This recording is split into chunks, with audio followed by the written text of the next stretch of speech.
Shalom. మన ప్రభువును మన రక్షకుడైన యేసుక్రీస్తు నామమున ప్రతి ఒక్కరికి శుభములు తెలియజేస్తున్నాను. క్రీస్తునందు సహోదరులారా, మరొకసారి ఈ రీతిగా ఈ వీడియో ద్వారా మీతో మాట్లాడడానికి దేవుడు నాకు ఇచ్చిన ఈ సమయమును బట్టి నేను దేవునికి స్తోత్రాలు చెల్లిస్తున్నాను. నేను ఎంతో సంతోషిస్తున్నాను. మీరందరూ క్షేమముగా ఉన్నారని, సురక్షితంగా ఉన్నారని నమ్ముచూ ఉన్నాను. నా అనుదిన ప్రార్థనలో ప్రతి ఒక్కరి యొక్క ప్రార్థన విన్నపములను గురించి ప్రార్థిస్తూ ఉన్నాం. దేవుడు మనందరి ప్రార్థనలను ఆలకించి సమయోచితమైన సహాయాన్ని మనందరికీ అనుగ్రహిస్తూ ఉన్నాడు. మన రాష్ట్రంలో, ఇతర రాష్ట్రాల్లో, మన దేశంలో ఈ కేసుల యొక్క సంఖ్య రోజు రోజుకు తగ్గటం ఎంతో శుభ పరిణామం. ఇంకా రాబో కాలంలో సంపూర్ణమైనటువంటి స్వస్థత దేశ జనులందరికీ దేవుడు అనుగ్రహించబోతున్నాడని నేను నమ్ముచూ ఉన్నాను. మనమందరం కూడా అలాగే ప్రార్థన చేస్తూ ఉందాం. ఈ యొక్క రోజున చాలా ఆసక్తికరమైన, చాలా ప్రశస్తమైనటువంటి విషయాలు మీతో మాట్లాడాలనేటువంటి ఉద్దేశంతో ఈ వీడియోని చేయటం జరిగింది. ఆ మాటలను మీతో పంచుకోవడానికి ముందుగా ప్రార్థన చేసుకుందాం. పరిశుద్ధుడైన మా తండ్రి, కృపగలిగిన మా దేవ, మహోన్నతుడా, ఇశ్రాయేలు పరిశుద్ధుడా, నీకు స్తోత్రాలు చెల్లిస్తున్నాం. ఈ యొక్క దినమందు మరొక్కసారి మీ పాదముల చెంతకు వచ్చి మిమ్మల్ని ఆరాధించడానికి, మిమ్మల్ని స్తుతించడానికి మాకిచ్చిన ఈ సమయమును బట్టి నీకు స్తోత్రాలు ప్రభువా. కొద్ది సమయము మీ మాటలను ధ్యానించడానికి, నీ వాక్యమును వివరించడానికి నీ సేవకునైన నన్ను ప్రభువా బలపరిచి మీ సాధనముగా వాడుకుని వింటున్న వారికి ఆధ్యాత్మిక జీవితానికి ప్రయోజనకరమైనటువంటి విషయాలను తెలియచేయమని ప్రార్థిస్తున్నాను. సమస్తము మీ స్వాధీనంలో ఉంచి జరిగించమని యేసు క్రీస్తు నామమును అడుగుచున్నాము తండ్రి, ఆమెన్. ప్రభునందు ప్రియ సహోదరి సహోదరులారా, చాలా ఆసక్తిగా ప్రారంభము నుండి చివరి వరకు ఈరోజు చెప్తున్నటువంటి విషయాలను గమనించవలసిందిగా మొదట మీకు మనవి చేస్తున్నాను. ఎందుకు నేను ఈ మాట చెప్తున్నానంటే, అంత్య దినాలలో సంభవించబోతున్నటువంటి సంఘటనలన్నిటినీ దేవుడు ముందుగానే తన ప్రవక్తల ద్వారా మనందరి యొక్క క్షేమాభివృద్ధి కొరకు, హెచ్చరిక కొరకు, ఆదరణ కొరకు లేఖనాల్లో రాయించి ఉంచాడు. కనుక ప్రవచన వాక్యములను మనం శ్రద్ధగా చూసినప్పుడు ప్రభువైన యేసుక్రీస్తు యొక్క రాకడకు సమయం సమీపించుచున్నది అనే విషయాన్ని మనం గ్రహించటం బహు సులభంగా ఉంటుంది. మరి ముఖ్యంగా ప్రభువైన యేసుక్రీస్తు రాకడకు సంబంధించి సంభవించబోయేటువంటి సంఘటనలు యెరూషలేము కేంద్రంగా సంభవించబోతూ ఉన్నాయని పరిశుద్ధ గ్రంథంలో యెరూషలేము అనేటువంటి పేరు విరివిగా వినియోగించబడటం జరిగింది. క్రొత్త నిబంధనలో కావచ్చు, పాత నిబంధనలో కావచ్చు. కాబట్టి తప్పనిసరిగా మనము ఆ నెరవేర్పుకు కేంద్రమైనటువంటి యెరూషలేమును గురించి, అక్కడ జరుగుతున్న సంఘటనలను గురించి మనం ధ్యానించి తీరవలసిందే. అందుబట్టి మనలో ఎవరు కూడా ఆక్షేపించకూడదు. ఎక్కువసార్లు మనం ఇశ్రాయేలీల గురించి మనం మాట్లాడుకుంటున్నాం ఏంటి అని చెప్పి మనం విసుగుదల చెందటానికి అవకాశం లేదు. ఎందుచేతంటే ప్రభు నిర్ణయించినటువంటి ఆ స్థలములో జరగబోతున్న విషయాల గురించి మనం ఎవరు కూడా అడ్డు చెప్పటానికి సరిపోయిన వారము కాము. అందును బట్టి ఆసక్తిగా మనం విందాము, ప్రార్థన చేద్దాము, మనం సిద్ధపడదాము. ఈరోజు వాక్యములో నుండి జకరియా గ్రంథము 14వ అధ్యాయము 2వ వచనాన్ని దేవుని వాక్యంలోంచి చూద్దాము. ఏలయనగా యెరూషలేము మీద యుద్ధము చేయుటకు నేను అన్యజనులందరినీ సమకూర్చబోచున్నాను. పట్టణము పట్టబడును, ఇండ్లు కొల్లపెట్టబడును, స్త్రీలు చెరపబడుదురు, పట్టణములో సగము మంది చెరపట్టబడి పోవుదురు. అయితే శేషించువారు నిర్మూలము కాకుండా పట్టణములో నిలుతురు. ఈ ప్రవచనాన్ని చెప్పినటువంటి ప్రవక్త, బైబిల్లో చిన్న ప్రవక్తలు అని పిలువబడేటువంటి వారిలో జకరియా అనేటువంటి ప్రవక్త రాస్తున్నటువంటి గ్రంథంలో మనం చూస్తూ ఉన్నాం. జకరియా క్రీస్తు పూర్వము 520వ సంవత్సరములో, ఆ కాలములో యూదా దేశమునకు తిరిగి వచ్చినటువంటి యూదులు, అనగా బబులోను చెర నుండి తిరిగి వచ్చినటువంటి యూదులు ఆ పాడైపోయి నిర్జీవంగా విడవబడినటువంటి యెరూషలేము అనేటువంటి ఆ పట్టణాన్ని తిరిగి పునర్నిర్మాణాన్ని చేపట్టినటువంటి కాలములో హగ్గయి, జకరియా అనేటువంటి ఇద్దరు ప్రవక్తలు కూడా ఆ కార్యాన్ని నిర్వహించుతున్నటువంటి యూదా ప్రజలను ధైర్యపరచడానికి, పురికొల్పడానికి, ప్రేరేపించడానికి దేవుడు ప్రవక్తలుగా తన ఆత్మను వారికి ఇచ్చి వారి ద్వారా దేవుడు ఆ ప్రజలతో మాట్లాడాడు. హగ్గయి ప్రవక్త అయితే, నా ఆత్మ మీ మధ్యలో ఉన్నది, ధైర్యము తెచ్చుకొని పని జరిగించండి అన్నాడు. జకరియా ప్రవక్త అయితే, శక్తి చేత కాదు, బలము చేత కాదు, నా ఆత్మ ద్వారానే ఇవి జరుగునని యెహోవా సెలవిస్తున్నాడని చెప్పి యూదా ప్రజలకు చాలా గొప్ప ప్రోత్సాహాన్ని తన ప్రవచనాల ద్వారా ఇచ్చాడు జకరియా. జకరియా అనేటువంటి పేరుకు అర్థము యెహోవా జ్ఞాపకము చేసుకొనను. అంటే ఆ పేరు ద్వారా ఒక సందేశాన్ని కూడా దేవుడు తెలియపరుస్తున్నాడు. నేను నా ప్రజలను మరిచిపోలేదు, కొన్నాళ్ళ వరకు మాత్రమే వారిని నేను చెరకు పంపించాను, తర్వాత నేను వారిని తిరిగి మరలా వారిని సమకూరుస్తాను, వారిని తిరిగి నేను కడతాను, వారిని ఒక గొప్ప రాజ్యముగా నేను చేయబోతున్నానని ప్రవక్త అయినటువంటి జకరియా ద్వారా దేవుడు యూదా ప్రజలతో మాట్లాడుతూ ఉన్నాడు. మనం జకరియా ప్రవచనాలను మనం పరిశీలన చేసినట్లయితే ప్రవచనంలో ఉండేటువంటి 3 భాగాలు జకరియా ప్రవచనంలో కనబడతాయి. హెచ్చరిక, ఆదరణ, క్షేమాభివృద్ధి. ఇది ప్రవచనం ద్వారా వచ్చేటువంటి ప్రయోజనాలు. కొన్ని ప్రవచనాలు చాలా ఆదరించేటువంటివిగా ఉన్నాయి. జకరియా చెప్పినవి యూదా ప్రజల్ని ఆదరించాడు తన ప్రవచనాల ద్వారా. ప్రభువైన యెహోవా సియోనును మరలా తిరిగి కట్టబోతున్నాడని, సియోను వాసిగా ఆయన ఉంటాడని, ఆయన యొక్క మహిమ ఆ పట్టణములో ఉండబోతుందని, దేవుడైనటువంటి యెహోవా పురమని ఆ యెరూషలేమునకు పేరు పెట్టబడుతుందని దేవుని యొక్క వాక్యంలో జకరియా అనేక విధాలుగా యెరూషలేం పట్టణానికి రాబోతున్నటువంటి గొప్ప భవిష్యత్తును గురించి ప్రవచించాడు. యెరూషలేం పట్టణము దయనీయమైనటువంటి స్థితిలో ఉంది, కానీ ఆ పట్టణానికి కలగబోయే ఒక మహత్తరమైనటువంటి దశను గురించి జకరియా తన ప్రవచనం ద్వారా తెలియచేశాడు. ఇది వారికి చాలా గొప్ప ఆదరణ ఇచ్చుంటుంది. అయితే ఆదరించినటువంటి జకరియా ఆ తర్వాత ఆ ప్రవచనాల ద్వారానే వారిని హెచ్చరించడం కూడా చేశాడు. ఆ హెచ్చరించడం అనేది 12వ అధ్యాయము, 13వ అధ్యాయం, 14వ అధ్యాయంలో జరిగింది. ఏమిటంటే యెరూషలేమును దేవుడు కడుతున్నాడు, కానీ తర్వాత మరల యెరూషలేము మీదకి అన్యజనులందరూ తమ సైన్యములతో వచ్చి యెరూషలేమును ముట్టడించి యెరూషలేం పట్టణాన్ని సగము వారు చెరపట్టుకుని ఆ పట్టణమును కొల్ల సొమ్మును దోచుకెళ్ళినట్టుగా పట్టణంలో ఉన్న వారి ఇళ్లను దోచుకెళ్తారని, స్త్రీలను చెరుపుతారని, ఆ పట్టణాన్ని పూర్తిగా నాశనం చేయబోతున్నారని చెప్పి ఈ రాబోయేటువంటి ఒక వినాశనాన్ని గురించి కూడా ప్రవక్త అయినటువంటి జకరియా చెప్పాడు. చెప్తే మొట్టమొదట మరి అధ్యాయముల్లో ఆదరణతో కూడినటువంటి మాటలు పలికినటువంటి జకరియా మాటలు చాలా చక్కగా స్వీకరించినటువంటి ప్రజలు ఆ తర్వాత ఆయన చెప్పినటువంటి హెచ్చరిక ప్రవచనాలను వారు అంతగా స్వీకరించలేకపోయారు అనుకుంటా.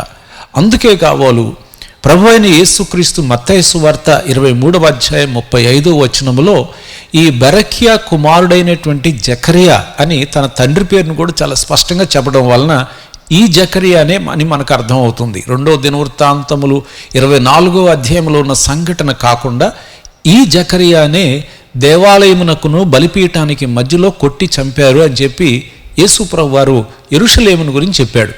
సో ఈనాటికి కూడా మనం జకరియా యొక్క సమాధిని ఒలీవల కొండ నుండి మనం దిగుతూ ఉన్నప్పుడు అక్కడ ఆ సమాధి ఉండటం మనం గమనించవచ్చు. అయితే ఇక్కడ ఎందుకు జకరియాని యూదులు చంపారు అంటే మనకైతే దానికి సంబంధించినటువంటి నేపథ్యం రాయబడలేదు, కానీ మనం ఊహించుకోవచ్చు. యెరూషలేము కట్టబడబోతోంది, యెరూషలేం మరలా గొప్ప సరుకులతోనూ జనులతోనూ నింపబడబోతుంది అని చెప్పినటువంటి ప్రవచనాలు వాళ్ళకి ఎంత నచ్చాయో, ఈ యెరూషలేం మరలా కొల్లగొట్టబడబోతుంది, యెరూషలేం మరలా నాశనం కాబోతుంది అనేటువంటి ప్రవచనం వారికి అంతగా రుచించలేదు. ఆ కారణం చేతే ఆయన ప్రవచనములను అర్థం చేసుకోలేకపోయినటువంటి ఆనాటి ప్రజలు దేవాలయంలో అతన్ని కొట్టి చంపేసి ఉండుంటారు అని చెప్పి మనం అర్థం చేసుకోవచ్చు. ప్రియమైన దేవుని బిడ్డలారా, చాలాసార్లు చరిత్రలో జరిగిన విషయాలు ఇవన్నీ కూడా. ఇర్మియా కూడా ప్రవచించినప్పుడు ఆ ప్రవచనాలు నచ్చని వారు ఇర్మియాని కొట్టి తీసుకెళ్లి గోతులో వేశారు. ప్రభువైన యేసుక్రీస్తు వారు కూడా అనేక ప్రవచనాలు వాళ్ళకి జరగబోతున్నటువంటి ఆ దుర్గతిని గురించి కానీ ఉపద్రవాన్ని గురించి కానీ ప్రవచించినప్పుడు ప్రజలు ఆ ప్రవచనాల్ని అంత ఇష్టంగా స్వీకరించలేకపోయారు. బహుశా అదే జరిగి ఉండుంటుంది ఈ జకరియా యొక్క సంఘటనలో.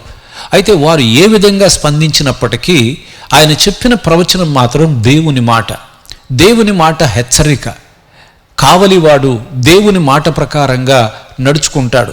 కావలివాడు పట్టణం పైకి శత్రువు వస్తున్నప్పుడు తన చేతిలో ఉన్న బాకాను తీసి ఊది ప్రజలందరినీ హెచ్చరిస్తాడు, ఇదిగో శత్రువు వస్తున్నాడు, మేల్కొనండి అని. ఆ హెచ్చరికను విన్నటువంటి వాడు తన ప్రాణాన్ని కాపాడుకుంటాడు. ఇప్పుడు జకరియా లాంటి ప్రవక్తలందరూ కూడా ప్రవచించినది రాబోయేటువంటి ఉపద్రవాన్ని గురించి ప్రవచించారు.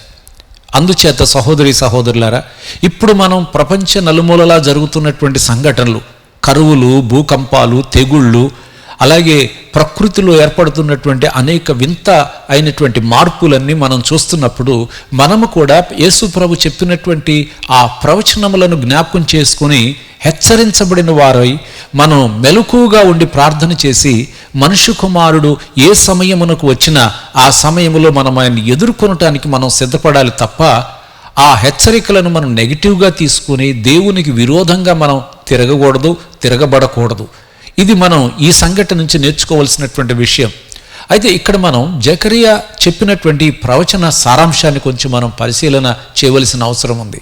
ఇక్కడ జకరియా ఏం చెప్తున్నాడంటే, యెరూషలేము కట్టబడుతుంది, కానీ యెరూషలేము ఎప్పటికి కూడా అలా శాశ్వతంగా నిలిచి ఏ సమస్య లేకుండా ఉండబోయేటువంటి పట్టణం కాదు అనే విషయం చెప్తున్నాడు.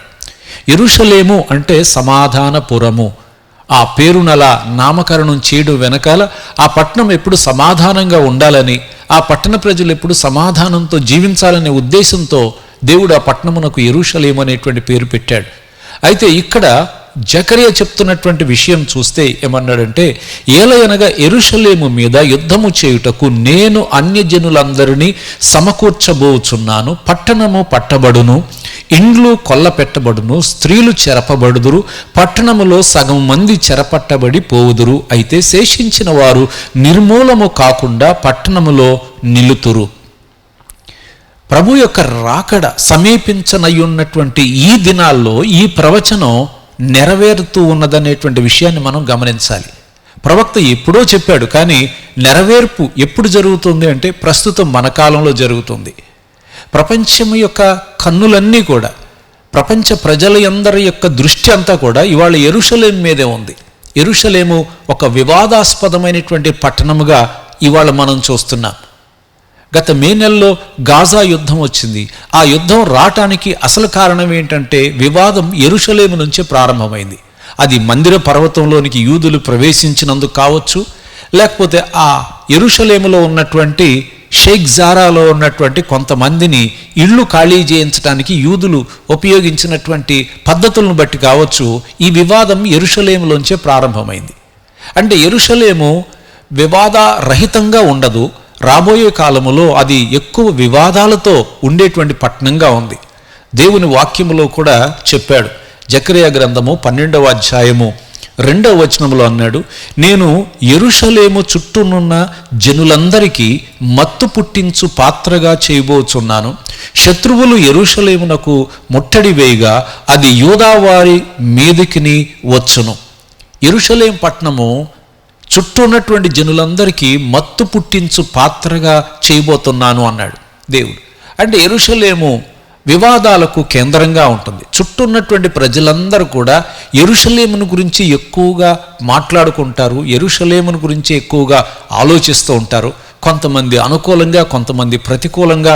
యెరూషలేమే ప్రపంచమును 2 ముక్కలుగా విభజించబోయేటువంటి ఒక ప్రాముఖ్యమైన ఆసక్తికరమైనటువంటి ఒక భూభాగంగా మారబోతూ ఉంది. అయితే ఎందుకని యెరూషలేము మీదకి శత్రువులు వస్తున్నారంటే, ప్రభు అయిన యేసు లూకాసు వార్త 21వ అధ్యాయంలో యెరూషలేము దండ్లు చేత చుట్టబడుట మీరు చూచినప్పుడు అన్నాడు. అంటే యెరూషలేము పట్టణము అంత్య దినాల్లో ముట్టడి వేయబడబోతోంది అని చెప్పాడు. ఇక్కడ ప్రవక్త అయినటువంటి జకరియా కూడా యెరూషలేము మీదకి అన్యజనులందరినీ నేను పోగు చేయబోతున్నాను అన్నాడు. ఎందుకు అసలు ఇంతమంది అన్యజనులు యెరూషలేమునకు విరోధంగా ఎందుకు వస్తున్నారు అంటే, యెరూషలేమునకు విరోధముగా చేసేటువంటి ప్రతి ఆలోచన అపవాది అయినటువంటి సాతాను చేత ప్రేరేపించబడినదే అని ముందు మనం గమనించవలసిన వారమై ఉన్నాం. యూదా ప్రజల మీద అపవాదికి చాలా ద్వేషం ఉన్నది. ఎందుకు ద్వేషం ఉంది? యూదావారి మీదే కాదు, దేవుడు ఏర్పరచుకున్న ప్రతి వ్యక్తికి విరోధంగా అపవాది ఎప్పుడూ ఆలోచన చేస్తూనే ఉంటాడు. మీ విరోధి అయిన సాతాను అని బైబిల్లో చెప్పాడు. అంటే నాకు విరోధి, విశ్వాసులందరికీ విరోధి సాతాను.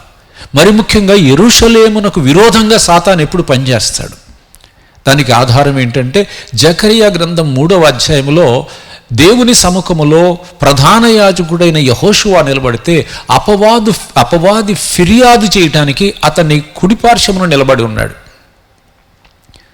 అపవాది ఫిర్యాదు చేస్తున్నాడు. నీ యాజకుని వస్త్రాలు మలినమైపోయినాయే చూడు అని చెప్పి యెహోవాతో మాట్లాడుతూ ఉంటే దేవుడు అన్నాడు, యెరూషలేమును నేను కోరుకున్నాను, అపవాది యెరూషలేమునకు విరోధంగా నువ్వెవరు మాట్లాడడానికి అని చెప్పి ఆ యాజకుని యొక్క వస్త్రములను దేవుడు మార్పించాడు. అంటే దేవుని యొక్క ఏర్పాటున్నటువంటి ప్రాంతం అవ్వచ్చు, వ్యక్తి అవ్వచ్చు, అపవాదికి అతను శత్రువై ఉంటున్నాడు. ఇప్పుడు ఇశ్రాయేలు ప్రజలను ఆది నుంచి కూడా నాశనం చేయటానికి అపవాది ఎన్నో రకాలైనటువంటి ప్రయత్నములు చేశాడు. ఐగుప్తు దేశం మొదలుకొని యోధ జాతిని పూర్తిగా సమూల నాశనం చేయటానికి చాలా ప్రయత్నాలు అపవాది మనుషులను ప్రేరేపించి చేయించాడు. ఎందుకని అపవాది యూదులను అంతగా ద్వేషిస్తున్నాడు అంటే ప్రభువు చెప్పాడు, అమ్మ రక్షణ యూదులలో నుండే వస్తుంది అని సమరయ స్త్రీతో యేసు ప్రభు సంభాషించినప్పుడు అన్నాడు. ప్రపంచంలో ఎంతోమంది ఉన్నారు, కానీ ఏ జాతి నుండి కూడా రక్షణ రాదు. రక్షణ యూదుల్లో నుండే వస్తుందని ప్రభు చెప్పాడు. రక్షణ మొదట యూదునికే అని అపోస్తులైనటువంటి పౌలు చెప్పాడు. ఈ విషయాలను బట్టి మనం చూస్తే ఇశ్రాయేలీయులకు ఒక ప్రత్యేకమైనటువంటి ఏర్పాటు ఉంది. ఆ రక్షణ ప్రపంచానికి రాకుండా అపవాది ఈ యూదా జాతిని నాశనం చేయటానికి మొదటిలో ప్రయత్నం చేశాడు, విఫలమయ్యాడు. ప్రభు అయిన యేసుక్రీస్తు అపవాదిని జయించాడు, మరణాన్ని ఓడించాడు. ఆయన తిరిగి లేచి తండ్రి అయిన దేవుని చెంతకు ఆరోహణుడై వెళ్ళిపోయాడు. వెళ్ళిపోయిన తర్వాత మరలా ఇప్పుడు ఆయన రెండవసారి లోకమునకు రావలసిన వాడై ఉన్నాడు. ఈసారి రెండవ రాకడ ఎక్కడ సంభవిస్తుందంటే ప్రభువు ఆరోహణమవుతున్నప్పుడే చెప్పాడు, ఇదిగో గలిలయ మనుషులారా, మీ ఎదుట నుండి యేసుక్రీస్తు ఏ రీతిగా ఆరోహణమై వెళ్తున్నాడో అదే రీతిగా మరలా వస్తాడని ఒలీవలనబడిన ఆ ఎత్తైనటువంటి కొండపైన యేసు ప్రభువారు అక్కడికే వస్తాడు అని చెప్పాడు. సరిగ్గా ప్రవక్త అయినటువంటి జకరియా కూడా 14:4 ఆ దినమున యెరూషలేము ఎదుట తూర్పు తట్టునున్న ఒలీవ కొండ మీద ఆయన పాదములుంచగా, సో యెరూషలేమునకు తూర్పు తట్టునున్న కొండ అని ఒలీవల కొండకు ఒక పేరుంది. అక్కడికే ఆయన వచ్చి తన పాదములుంచుతాడు అని చెప్తున్నాడు. సో ఈసారి యేసు ప్రభువారు 1000 ఏండ్ల పరిపాలన చేయడానికి, ఇశ్రాయేలును విమోచించడానికి, ఇశ్రాయేలీలకు రక్షణ ఇవ్వడానికి, ఇశ్రాయేలీలు పశ్చాత్తాప్తులై తాము పొడిచిన క్రీస్తు వైపు తిరిగి వారు ప్రలాపించిన దినమందు వారి మనోనేత్రములను తెరచి వారందరికీ కూడా రక్షణ ఇచ్చేటువంటి ఆ దినమున ఆయన ఒలీవ కొండపైకి తిరిగి వచ్చి తన పాదము నిలపనై ఉంటున్నాడని ఇక్కడ రాయబడి ఉన్నది.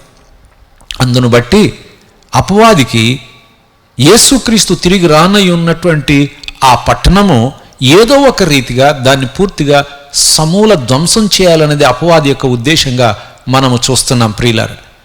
అందును బట్టి యెరూషలేమునకు విరోధంగా చాలామందిని రేపుతూ ఉన్నాడు. అన్యజనులందరూ ఏల అల్లరి చేయుచున్నారని 2వ కీర్తనలో చెప్పాడు. వారు పరమందు ఆసీనుడైన వానికిని ఆయన అభిషక్తునికి విరోధముగా వారు ఆలోచన చేస్తున్నారు. అంటే ప్రభు అయిన యేసుక్రీస్తు వారు సియోను కొండ మీద ఆయన ఆసీనుడు కాబోతున్నాడు. నా రాజు సియోనులో ఆసీనుని చేస్తానని దేవుడు 2వ కీర్తనలో అన్నాడు. అందుచేత భూరాజులందరూ యెరూషలేము అనేటువంటి పట్టణాన్ని ఏదో ఒక రీతిగా దాన్ని పూర్తిగా తమ ఆధీనంలోనికి తీసుకోవాలన్నది వాళ్ళ యొక్క ఉద్దేశం.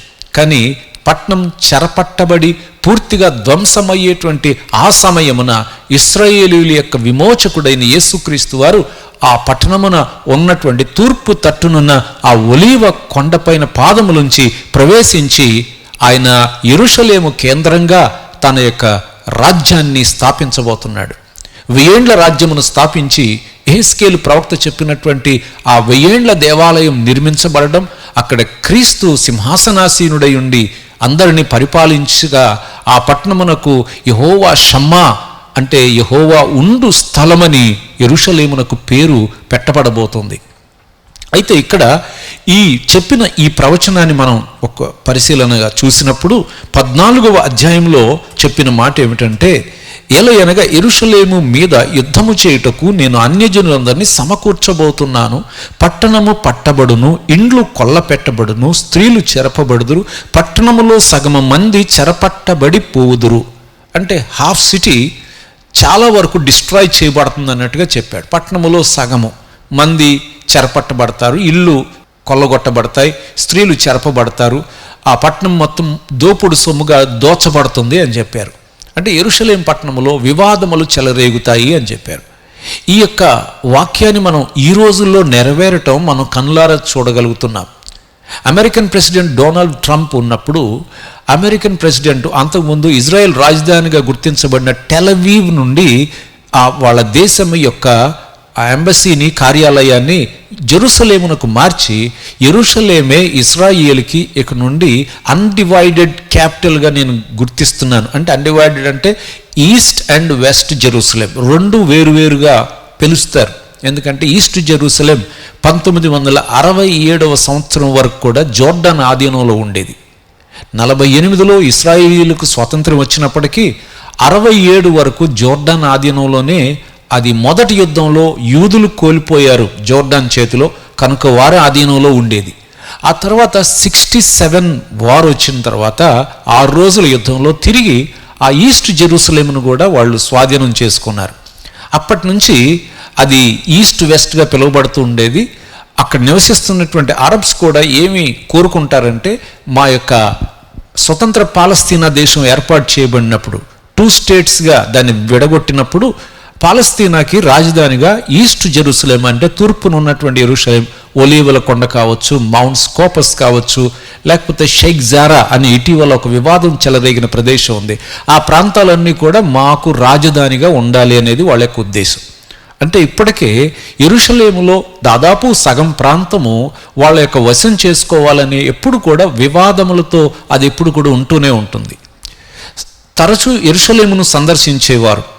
నేను అనేక పర్యాయములు సందర్శించాను. ఎన్నో గ్రూపులతో వెళ్ళినప్పుడు చాలా వివాదములు మౌంట్ ఆఫ్ ఆలివ్స్లో జరుగుతూ ఉండే, కత్తిపోట్లుతో అనేక మంది పొడవబడటం మేము కనులారా చూసాము. ఈ వివాదములని చూసినప్పుడు ఎప్పుడు యెరూషలేములో ఆ శాంతి సమాధానం అనేది మనం ఈస్ట్ జెరూసలేములో ఎక్కువగా మనం చూడలేకపోతూ ఉంటాం.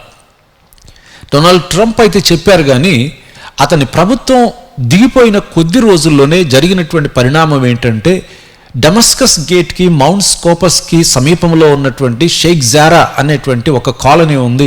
అక్కడ ఎక్కువ మంది అరబ్స్ నివసిస్తారు. 1967 సంవత్సరం వరకు ఆ ప్రాంతము జోర్డాన్ ఆధీనంలో ఉండేది. దానికి ముందు అక్కడ యూదులు నివసించేవారు.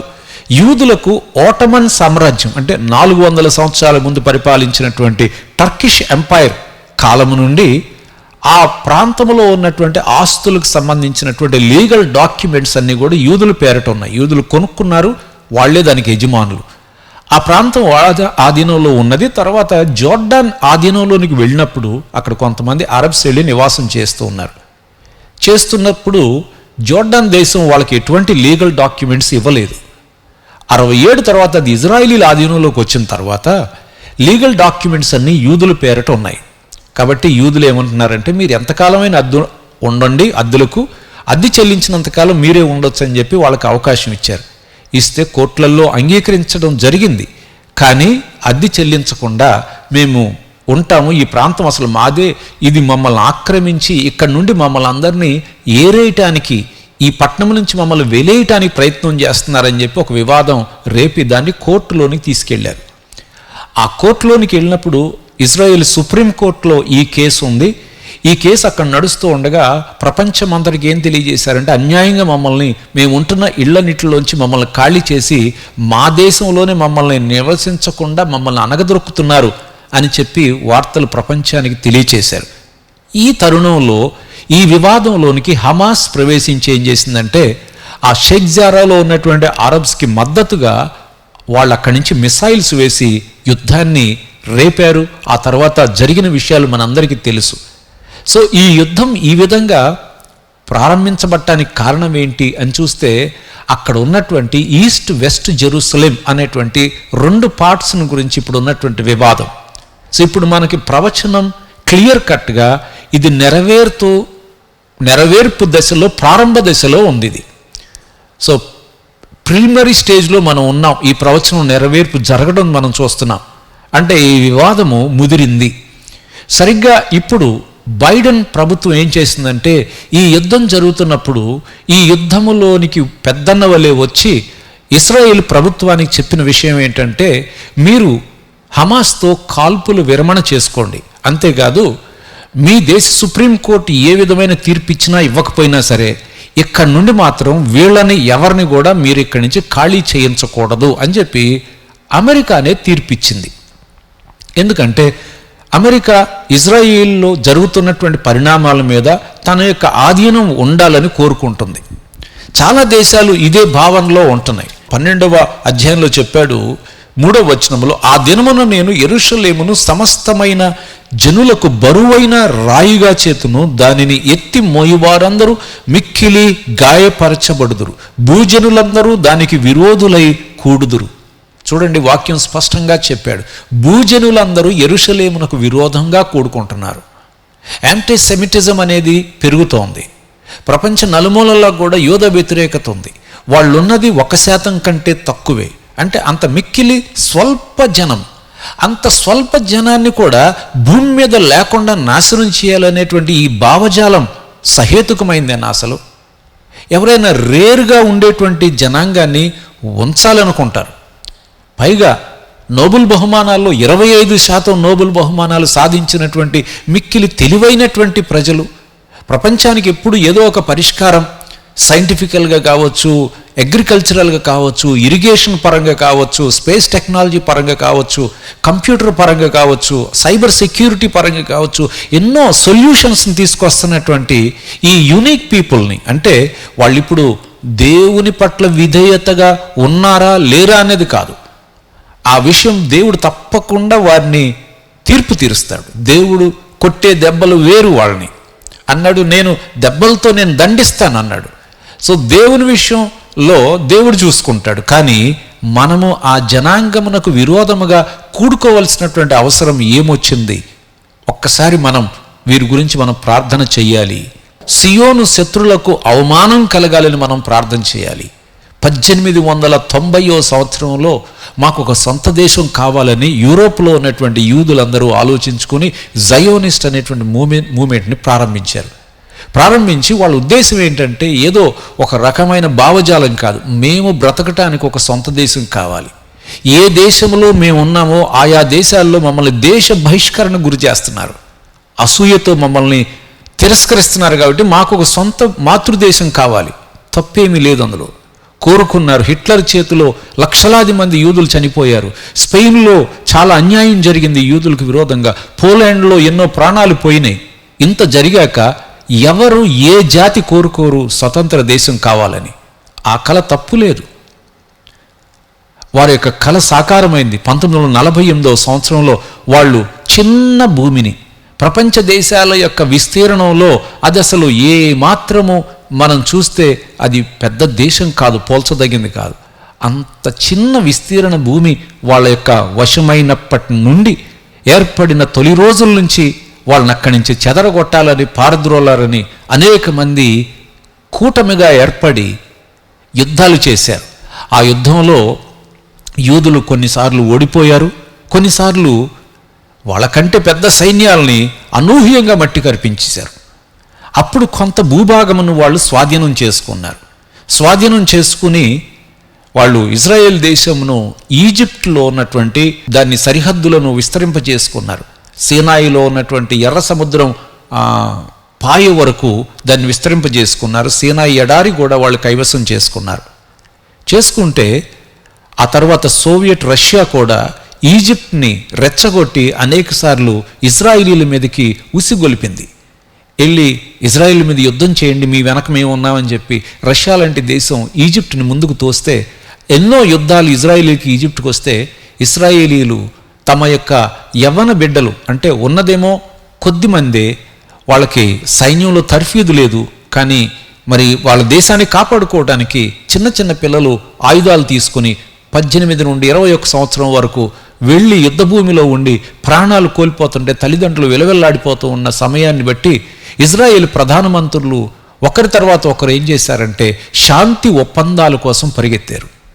అంటే ఇజ్రాయేలీలకు అప్పటి నుంచి కూడా శాంతి ఒక అందని ద్రాక్షగా ఉంది.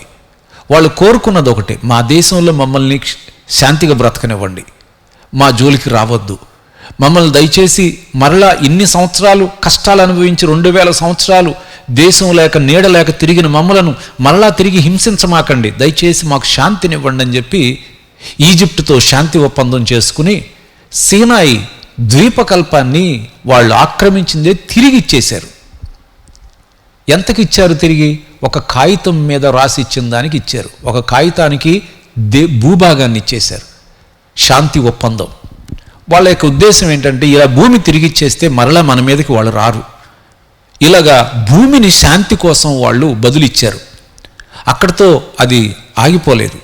1993లో కూడా ఓస్లోలో జరిగినటువంటి అగ్రిమెంట్లో ఇజ్రాయేలీలు శాంతి కోసం బెత్లెహేముని ఇచ్చేశారు. దావీదు యొక్క జన్మస్థలమైనటువంటి బెత్లెహేముని పాలస్తీనియన్స్కి ఇచ్చేశారు. స్వయం ప్రతిపత్తిగా మీరే ఉండండి అని ఇచ్చేశారు. ఎరికో పట్టణాన్ని ఇచ్చేశారు. వెస్ట్ బ్యాంక్లో చాలా ప్రదేశాలని, అలాగే సమరయ ప్రాంతంలో నాబ్లస్ ఆ ప్రదేశాల్లో అనేక స్థలాల్ని ఈ పాలస్తీనియన్స్కి ఇచ్చేసి మీరు అక్కడ పరిపాలించుకోండి అని ఇచ్చారు. దేనికి? ఈ 93లో కానీ 2005లో కానీ ఏరియల్ షారోన్ గాజా అనేటువంటి ఇప్పుడు జరిగినటువంటి యుద్ధం జరిగిన ప్రదేశాన్ని వారికి ఇచ్చేశారు 2005లో. ఇది మీరు ఏలుకోండి అని ఇచ్చేశారు. ఈ విషయాలన్నీ ఒక్కసారి తెలిసిన వాళ్ళు ఆలోచిస్తే ఉన్నది చిన్న దేశమే, శాంతి కోసం అనేక భాగాల్ని వాళ్ళకి ఇచ్చేశారు.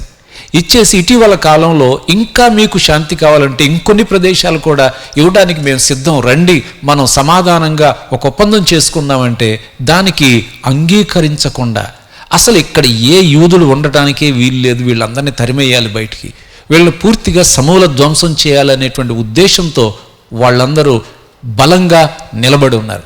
దీనికి అగ్రరాజ్యం కూడా తోడవడం వలన వాళ్ళు ఇశ్రాయేలీల మీదే ఒత్తిడి పెంచుతూ ఉన్నారు. చూడండి, భూజనులందరూ దానికి విరోధులు అవుతారు అని చెప్పిన వాక్యం అక్షరాల నెరవేరటం మనం చూస్తున్నాం. దేవుడు అన్నాడు, నా దేశంలో నా జనులను మీరు చెదరగొట్టారే.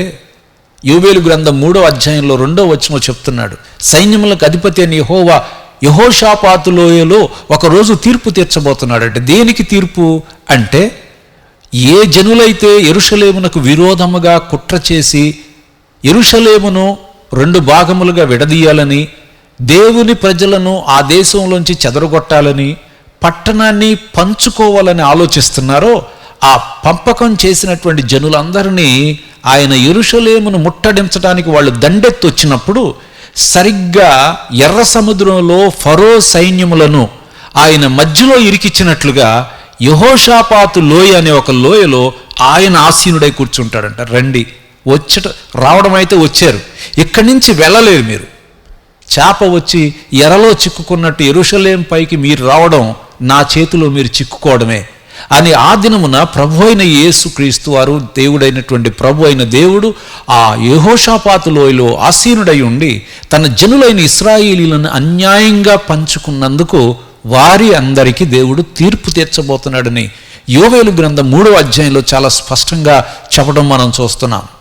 అంటే ఇప్పుడు వచ్చినటువంటి ఈ వివాదం అనేది, ఈ వివాదం ఎప్పటికీ సద్దుమణుగుతుంది, ఇజ్రాయేలీలకి ఎప్పుడు సమాధానం వస్తుందంటే ఇప్పటప్పట్లో ఆ సమాధానానికి సంబంధించిన సంకేతాలు మనకు కనిపించడం లేదు.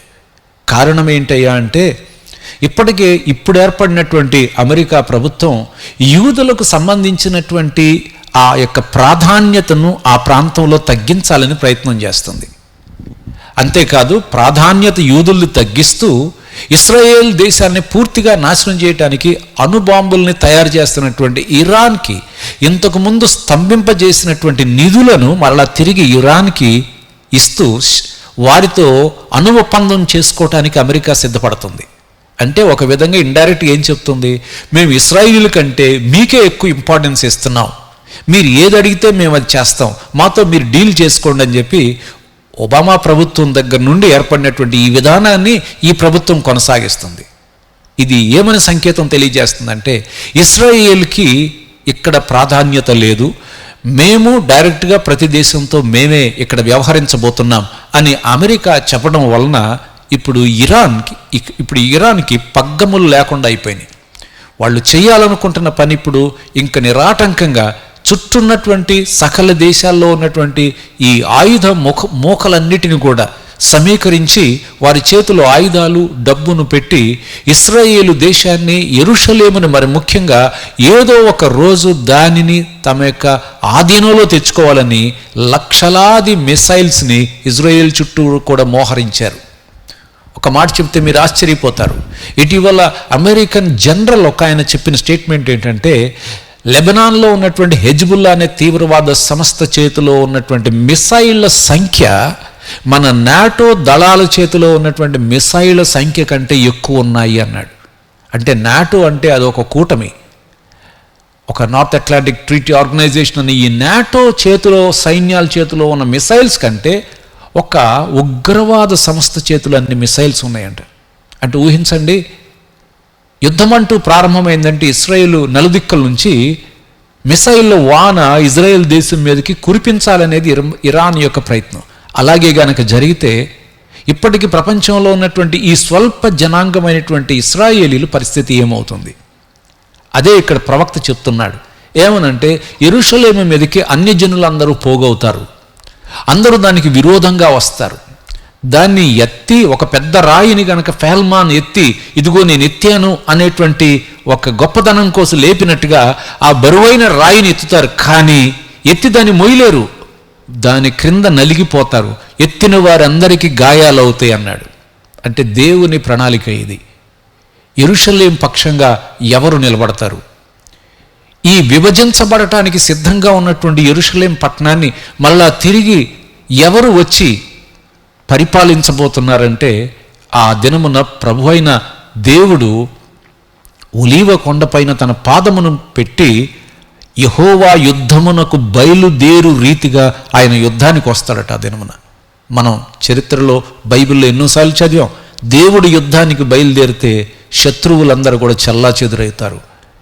దేవుడు యుద్ధానికి బయలుదేరితే శత్రువులు అనేక దిక్కుల్లోనికి పారిపోతారు. అదేవిధంగా యెరూషలేం పక్షముగా ఆయన యుద్ధము చేస్తాడని దేవుని యొక్క వాక్యంలో మనకు స్పష్టంగా చెప్తూ ఉన్నది. కాబట్టి ప్రియులారా, ఇప్పుడు యెరూషలేం పట్టణము ఇప్పటికే అది సగముగా విభజించబడటానికి సంకేతాలు ప్రారంభమైనాయి. తూర్పు, పడమర అనేటువంటి 2 డిఫరెంట్ సిటీస్గా, అది వాళ్ళకి ఇది వీళ్ళకి అనేటువంటి పరిష్కార దిశగా ఇప్పటికే అడుగులు వేయడం మనం చూస్తున్నాం. దానికి అనుగుణంగా ఇప్పటి వరకు ఉన్నటువంటి ఇశ్రాయేల్ ప్రధానమంత్రిగా ఉన్న బెంజమిన్ నెతన్యాహు దాదాపు 15 సంవత్సరాలు ఇజ్రాయేల్ని ఒక ఆధునిక దేశంగా తీర్చిదిద్దటంలో ఆయన పాత్ర ఎంతో గొప్పది. అంతగా యెరూషలేం పట్టణాన్ని మరి కాపాడుతూ వచ్చినటువంటి రాజనీతిజ్ఞుడు, మంచి మేధావైనటువంటి బెంజమిన్ నెతన్యాహుకి ఇజ్రాయేల్ రాజకీయ మరి వ్యవస్థలో ఎంతోమంది శత్రువులు ఉన్నారు. ఆయన్ని ఏదో ఒక రీతిగా ఆ పదవి నుంచి తప్పించాలని చెప్పి ఒక కొత్త ప్రభుత్వం ఏర్పాటవుతూ ఉంది. నెఫ్తాలి బెనెట్ అనేటువంటి ఒక నేషనలిస్ట్ పొలిటీషియన్ అయినటువంటి ఆయన, అంటే జాతీయవాద రాజకీయవేత్త అయినటువంటి ఈ నెఫ్తాలి బెనెట్ ఒకప్పుడు బెంజమిన్ నెతన్యాహు యొక్క ప్రభుత్వంలో పనిచేసినటువంటి ఈయనే చాలా ఆశ్చర్యంగా వెళ్ళి ముస్లిం బ్రదర్హుడ్ పార్టీతో, అంటే అరబ్ పార్టీతో సంకీర్ణం ఏర్పాటు చేయిస్తున్నాడు. చూడండి, అసలు వచ్చిన గొడవ అరబ్స్కి ఇజ్రాయిలీస్కి అయితే, ఇజ్రాయేల్ జాతీయవాదితో అరబ్స్ వచ్చి సంకీర్ణ ప్రభుత్వానికి సుముఖత వ్యక్తం చేయడం అంటే అర్థం తూర్పు పడమరలు కలవడం అని అర్థం. ఎందుకు వీళ్ళందరూ కలుస్తున్నారు? అసలు పరస్పర విరుద్ధ భావజాలం కదా వీళ్ళది. అసలు కలవడం అనేది చాలా అనైతికం కదా. ఇది వాళ్ళు నమ్ముకున్న జనాల్ని ద్రోహం చేయటమే కదా ఆ పార్టీలు. అంటే అసలు వాళ్ళ ఉద్దేశం నెతన్యాహు గారిని తప్పించాలనేది. అంటే ఆయన ఎంత పవర్ఫుల్ అర్థం చేసుకోండి. ఇంకా ఆయన ప్రైమ్ మినిస్టర్గా ఉంటే భవిష్యత్తులో వీళ్ళ యొక్క ఆగడాలకి ఇంకా ఎవరు కూడా ముందుకు సాగం అనేటువంటి ఉద్దేశంతో ఆయన తప్పించడానికి వీరందరూ ప్రభుత్వాన్ని ఏర్పాటు చేస్తున్నారు. అయితే ఏ విధమైనటువంటి పాలసీస్ లేనటువంటి ఈ గవర్నమెంట్ ఎంతకాలం నిలబడి ఉంటుందో. ఒకవేళ కొత్త ప్రభుత్వం వస్తే శత్రువులు ఏ రీతిగా స్పందిస్తారో, మరలా కొత్త యుద్ధం ఏదన్నా ప్రారంభం అవుతుందా? ఇరాన్ కొత్త యుద్ధానికి తెరలేపుతుందా? లేపితే అది ఎక్కడి వరకు వచ్చి యెరూషలేం భవిష్యత్తు ఏం కాబోతుంది? ప్రభువైన యేసుక్రీస్తు రాకడకు సమయం ఆసన్నమైందా? ఇవన్నీ మనం రాబోతున్నటువంటి కాలంలో వేచి చూడాల్సినటువంటి విషయాలు అయి ఉంటున్నాయి. కాబట్టి ఈరోజు మనం తెలుసుకున్న విషయం ఏంటంటే, యెరూషలేమునకు భవిష్యత్తు ఘనమైనదే, కానీ ఆ లోపల అనేకమైనటువంటి సంఘటనలు జరగవలసి ఉన్నాయి. పట్టణం రెండుగా విభజించబడబోతుంది. ఆ కాలంలో యెరూషలేమునకు విరోధంగా అందరూ ఏకమయ్యి యూదులందరినీ కూడా చెరపట్టబట్టడానికి ప్రయత్నం చేయడానికి వచ్చిన కాలంలో ప్రభు అయిన యేసుక్రీస్తు వారు వచ్చి ఇశ్రాయేలు ప్రజలను దర్శించి వారి మనోనేత్రములను తెరచి ఆయన వైపు వారు తిరిగి పశ్చాత్తాపపడి వారు ఆయన్ని స్వీకరించేటువంటి సమయమున యేసు యెరూషలేములో చివరి గొప్ప రాజు అయి ఉండి యెరూషలేములో గొప్ప మహిమాన్వితమైనటువంటి రాజ్యం చేయబోతున్నాడు. అందుచేత మనం ఈ ప్రవచన నెరవేర్పులను గమనిస్తూ యేసు ప్రభు రాకడికై మనం సిద్ధపడదాం. యెరూషలేము కోసం ఎప్పుడూ ప్రార్థిస్తున్నట్లే ఇంకా భారం కలిగి మనం ప్రార్థన చేద్దాం. మన యొక్క సహోదరులైనటువంటి ఇశ్రాయేలీలకు రక్షణ రావాలని, వారు కూడా దేవుని విశ్వసించాలని, శాంతి కోసం అగ్రరాజ్యాల వెంట పరిగెట్టడం కాకుండా శాంతినిచ్చేటువంటి జీవముగల దేవుని సన్నిధిలో వారి పాపములను ఒప్పుకుని ఇశ్రాయేలీలందరూ కూడా నూతనమైన ఆత్మ, నూతనమైన మనసు పొందుకున్న వారై దేవుణ్ణి సేవించేటువంటి ప్రజలుగా వారు మారాలని చెప్పి మనము వారి నిమిత్తమై ప్రార్థన చేద్దాం. దేవుడి మాటలను ఆశీర్వదించునుగాక. చివరి ప్రార్థనతో మనం ముగించుకుందాం. పరిశుద్ధుడైన మా తండ్రి, మీకు స్తోత్రాలు. ఇంతవరకు మేము ధ్యానించిన విషయాలను బట్టి నాయన, యెరూషలేములో జరగబోతున్నటువంటి సంఘటనల గురించి ప్రవక్తలు చెప్పిన అనేక విషయాలు నెరవేరటం మేము మా తరములో చూస్తూ ఉంటున్నాం నాయన.